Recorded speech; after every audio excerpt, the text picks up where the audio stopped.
Hello दोस्तों, पता है आप लोगों को कि एक भाई साहब फेसबुक पर वीडियो बनाते हैं, उनके लाखों फॉलोअर्स आएंगे और मिलियन में वीडियो जाती हैं।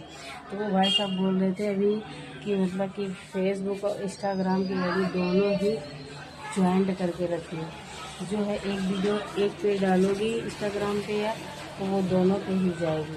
वो ये बोल रहे हैं। और कुछ लोग बोलते हैं कि इंस्टाग्राम और फेसबुक दोनों अलग अलग रखिए। अब पता नहीं वो भाई साहब सही बोल रहे हैं या फिर मतलब कि हम गलत बोल रहे हैं। अब उनकी हमने वीडियो सुनी तो यही मैं बोल रही हूँ कि वो तो बोल रहे हैं अलग अलग एक ही में मतलब रखिए। तो कुछ लोग तो बोलते हैं अलग अलग रखिए। आप लोग कमेंट बॉक्स में बताइए अलग अलग रखो या एक में ज्वाइंट करके रखो। मैं वीडियो पर स्क्रीनशॉट लगाऊंगी उन भाई साहब की फ़ोटो जो भी बोल रहे थे कि मतलब ज्वाइंट करके रखिए। तो मेरी तो अलग अलग आईडी है। अगर वो सही बात कह रहे हैं तो मैं भी ज्वाइंट करके ही रख लूँगी। ठीक है। अगर वीडियो अच्छी लगे तो कमेंट लाइक फॉलो जरूर करिएगा। राधे राधे।